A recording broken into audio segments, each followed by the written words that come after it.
Procrastinação, vamos lá. Procrastinar é você estar sempre adiando coisas, né? Você deixa de fazer de imediato uma coisa, vai adiando para amanhã, para depois de amanhã, e você acaba não fazendo. Uma coisa clássica da procrastinação é a tal da dieta que sempre começa na segunda-feira. E para na terça. E para na terça ou na segunda depois do meio-dia. Tá? A gente tem que ver o seguinte, a procrastinação, é comum que a gente tenha algum nível de procrastinação em determinado assunto, dificuldade de priorizar coisas, mas hoje a gente vive uma procrastinação muito maior. Por quê? Aumentou a nossa possibilidade de distração. E eu digo o seguinte, o grande motivo de procrastinação hoje chama-se redes sociais. Ou celular. As pessoas hoje, elas sentam para fazer uma coisa com o celular do lado. E aí ela começa a fazer, entra uma coisinha ali do WhatsApp, ou do Twitter, ou do Instagram, e aquilo, das redes em geral. Então, o que acontece? A pessoa não consegue mais priorizar.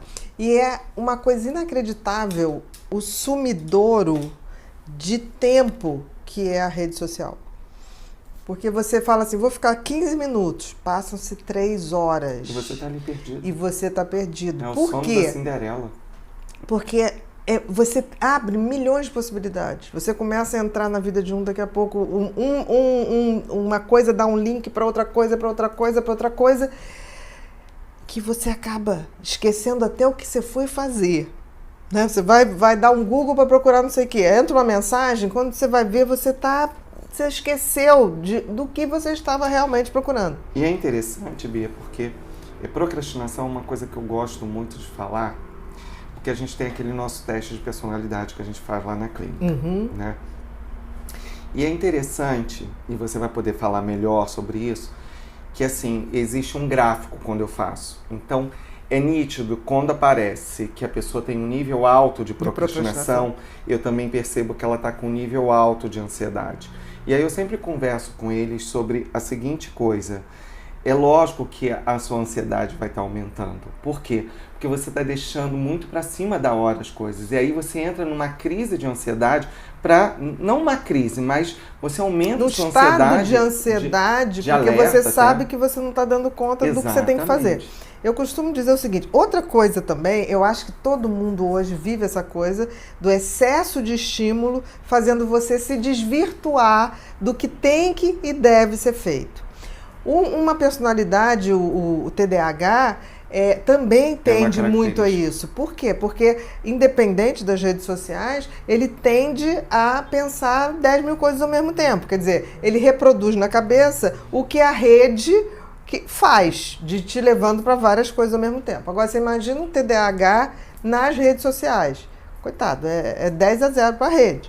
Tá? E tem uma coisa tão interessante na rede, você vê que a rede cada vez evolui mais para capturar a sua atenção.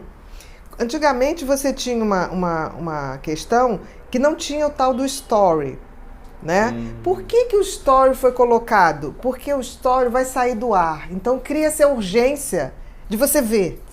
O feed vai ficar ali. Você vê que assim que entrou o story, rapidamente as pessoas fazem muito mais acessos no story do que no feed, porque ali é para ficar. O outro não, você quer saber o que a pessoa está fazendo ali naquela hora. Isso é muito ruim, porque a gente vê o seguinte, as pessoas que fazem as redes sociais são pessoas extremamente competentes em capturar a sua atenção, porque a sua atenção vale dinheiro, e vale muito dinheiro. É o tal do neuromarketing. Eu diria que as pessoas que fazem redes sociais, principalmente ligadas ao marketing das redes sociais, elas são as pessoas que mais entendem o funcionamento cerebral. A imagem captura muito mais a gente do que o som ou qualquer outra coisa. O que eles fizeram? Eles botaram o story, eles botaram para você botar som na imagem. Então você está capturando o cérebro de duas maneiras, na imagem, no som, e não vai demorar, vai ter cheiro a rede social, vai ter aroma, eu não sei como, mas vai ter. Eles estão fazendo tudo porque eles realmente estudam. Agora, é tão interessante que as pessoas que vivem, que criaram as redes sociais, são as mesmas que não deixam seus filhos mais do que 1 hora em rede social.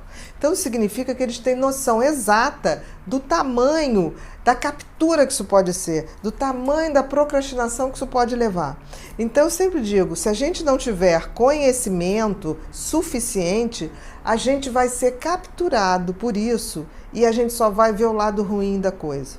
Tem um filme maravilhoso que é O Dilema das Redes, que eu sugiro, já até sugeri, vou sugerir de novo, que as pessoas vejam. Porque, assim, se os criadores estão querendo diminuir o tempo, é porque isso tem um poder de captura do teu cérebro muito grande.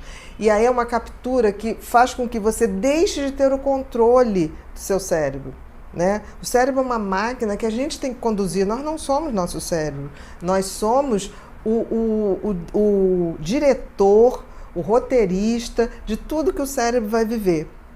Então, a gente precisa ter essa noção de que a vida a gente tem que pautar. Qual é o script da vida para evitar a procrastinação? O script é, eu pauto hoje o que eu vou fazer amanhã. E primeiro eu faço as coisas que precisam e devem ser feitas.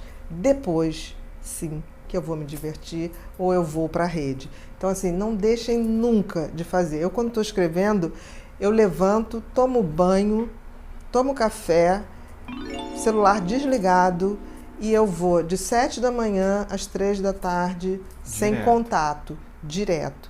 Depois, que é o meu limite de tempo, eu pego, ou vou fazer uma ginástica, ou vou andar de bicicleta, depois eu volto, dou uma olhadinha nas redes e também não me permito ficar muito, porque é programado para te capturar. E aí a procrastinação nunca terá jeito.